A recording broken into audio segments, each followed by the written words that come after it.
श्री शिवाय नमस्तुभ्यं दोस्तों। हर हर महादेव, जय महाकाल। आशा है कि आप सभी ने पूर्ण श्रद्धा और नियम पूर्वक षटतिला एकादशी व्रत का पालन किया होगा और अब समय है इसके पालन की विधि जानने का। षटतिला एकादशी पर तिल का सेवन किया जाता है, उसका दान दिया जाता है, अधिक से अधिक हरे कृष्ण महामंत्र का जप किया जाता है। लेकिन उतना ही आवश्यक है निर्धारित समय के अंदर इस एकादशी व्रत का पालन करना, उसे पूर्ण करना। तो चलिए आज की इस वीडियो में हम जानते हैं कि इस बार षटतिला एकादशी व्रत का नियम पूर्वक पालन करने की शास्त्रयुक्त विधि क्या है और किस समय पर इस व्रत का पालन करना है।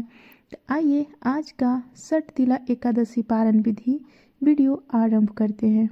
षटतिला एकादशी व्रत का पालन करने का समय रहेगा आज यानी 15 जनवरी 2026 गुरुवार के दिन सुबह 7:25 से लेकर 10:52 के बीच में।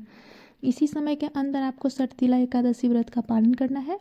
आइए अब देखते हैं इस पालन की शास्त्रयुक्त विधि क्या रहेगी। तो सबसे पहले द्वादशी के दिन प्रातः ब्रह्म मुहूर्त में उठ जाएं, स्नान या इत्यादि निर्वित होकर अच्छे से स्वच्छ हो जाएं, स्वच्छ वस्त्र धारण करें, अपने घर में मंगला आरती करें, भगवान को जगाएं। अपने घर में नहीं कर सकते तो साथ में किसी मंदिर में जाकर करें या फिर ऑनलाइन मंगला आरती का दर्शन करें।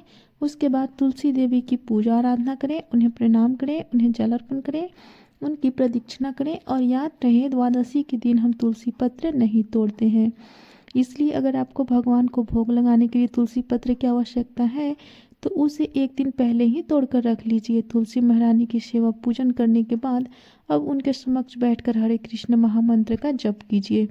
अब प्रतिदिन जितनी माला का जाप करते हैं उतनी ही माला का जाप आप तुलसी देवी के समक्ष बैठकर कर सकते हैं। यह हरे कृष्ण महामंत्र है। हरे कृष्ण कृष्ण कृष्ण हरे हरे, हरे राम राम राम हरे हरे। यह महामंत्र है जिसमें सभी मंत्रों की शक्ति समाविष्ट है और इसलिए इसे महामंत्र कहा जाता है। और इसी महामंत्र की माला का जाप आप आज के दिन एकादशी वाले व्रत में भी रहकर कर लेंगे। तो आप हरे कृष्ण महामंत्र का जप करने के बाद रसोई में जाइए और भगवान के लिए कुछ सात्विक अन्न भोग बनाइए। ऐसा भोग जिसमें लहसुन प्याज या कोई भी तामसिक पदार्थों का प्रयोग ना किया गया हो। इस भोग को बनाने में ऐसे मसालों का प्रयोग भी ना किया करें जिसमें अनियन पाउडर, गार्लिक पाउडर इत्यादि का प्रयोग किया जाता है। भगवान के लिए कुछ मिष्ठान बनाएं, कुछ अच्छा सात्विक भोग बनाएं जैसे कि दाल, चावल, सब्जी, चपाती या फिर कोई और व्यंजन। इस प्रकार जब आप भगवान के लिए भोग बना रहे हो उस समय पर भगवान का कीर्तन सुनना चाहिए, उनकी कथा का श्रवण करना चाहिए। क्योंकि जब आप रसोई बनाते हैं उस समय में आपके मन में जो विचार चल रहे होते हैं, आपकी जो चेतना होती है वह सीधी ट्रांसफ़र होती है आपकी रसोई में।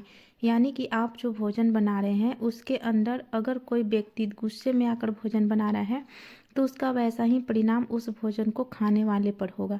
इसलिए रसोई बनाते हुए बहुत सावधान रहें कि आप कैसी सोच रख रहे हैं, आपकी चेतना क्या है। तो भगवान का स्मरण करते हुए, उनकी चेतना में लीन रहते हुए भगवान के लिए स्वादिष्ट सात्विक अन्न भोग बनाएं। उसमें तुलसी पत्र रखें और फिर भगवान को अर्पित करें। जब तक भगवान भोग पा रहे हैं तब तक आप दान की सामग्री एकजुट कर ले और बाकी तैयारियां कर ले। 15 मिनट बाद भगवान के पास से भोग ले ले, भगवान की आरती करें, उन्हें धूप, दीप, पुष्प इत्यादि अर्पित करें और उसके बाद एकादशी का पारण करने की तैयारी करें। पारण करने के लिए सबसे पहले भगवान के समक्ष जाकर हाथ में थोड़ा गंगा जल लीजिए और भगवान से प्रार्थना करते हुए इस मंत्र का उच्चारण कीजिए। यह पारण मंत्र है और यह मंत्र इस प्रकार है।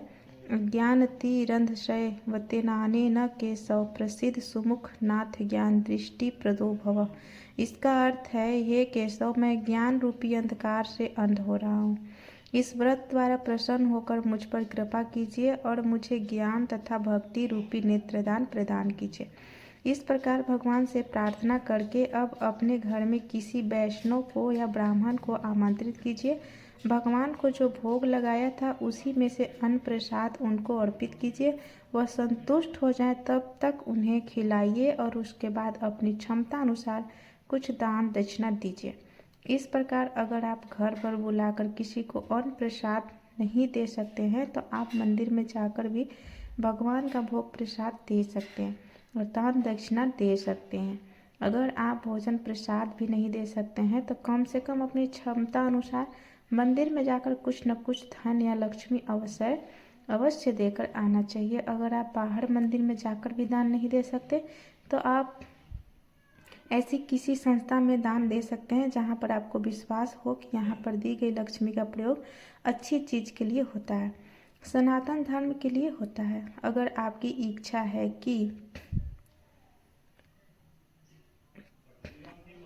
है तो ही आप दान देना, वरना नहीं भी दीजिए।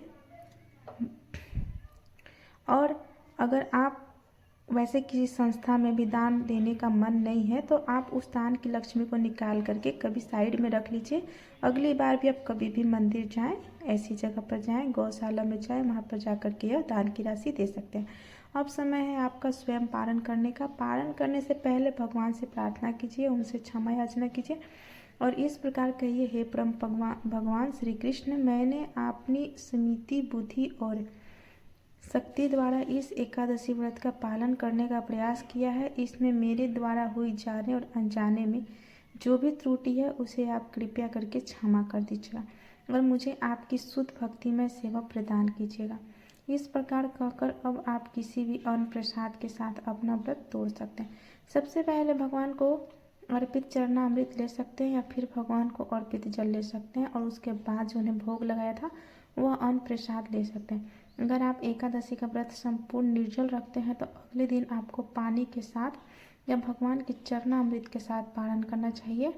अगर आप एकादशी व्रत में फल लेते हैं, दूध लेते हैं या पानी लेकर व्रत रख रहे हैं तो प्रयास करें कि अगले दिन हल्का फुल्का भोजन लेकर पारण करें। अब यहाँ पर एक प्रश्न आता है कि कई बार ऐसे संयोग उत्पन्न होते हैं कि एकादशी का पारण जिस दिन करना है उस दिन भी किसी का कोई न कोई व्रत या उपवास आ जाता है, तो अगले दिन भी अगर किसी का व्रत है तो पारण कैसे करें। तो देखिए, पारण के सभी नियमों का आप पालन कीजिए, लेकिन आप संपूर्ण अन्न प्रसाद नहीं ले सकते। तो ऐसे में सिर्फ एक चावल का दाना लीजिए और उस चावल के दाने का स्वीकार करके भगवान से प्रार्थना कीजिए या फिर जिस देवता की या देवी के लिए आप उपवास कर रहे हैं उनसे प्रार्थना कीजिए कि हे देवी माँ या हे प्रभु, हम आपकी प्रसन्नता के लिए यह व्रत करना चाहते हैं, लेकिन एकादशी का पारण करना भी आवश्यक है, इसलिए मात्र पारण करने के उद्देश्य से मैं यह अन्न का एक दाना ले रही हूँ।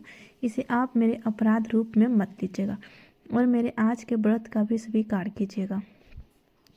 भगवान से ऐसे प्रार्थना करके फिर पूरा दिन आप अपना दूसरा व्रत भी आरंभ कर सकते हैं। इसमें कोई दोष नहीं लगता है और कोई संशय भी मत रखिएगा। बिल्कुल आप इसी प्रकार से अगर एकादशी व्रत पालन करते हैं तो आपका अगले दिन का व्रत भी यथावत चालू रहता है। तो यह थी एकादशी का पालन करने की संपूर्ण विधि।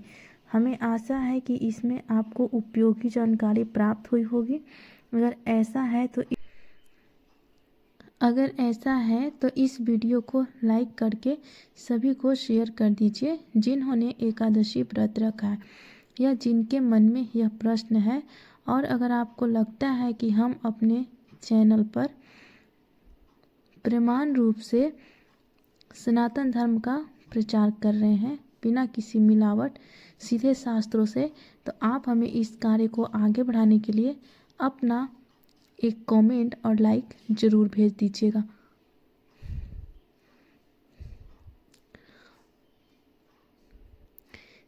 तो चलिए, जिस निष्ठा के साथ आज एकादशी का पालन कर रहे हैं उसी निष्ठा और दृष्टा के साथ कल एकादशी का पालन अवश्य निर्धारित समय पर करिएगा और वह भी विधि विधान के साथ। ऐसी और जानकारी के लिए आपके अपने चैनल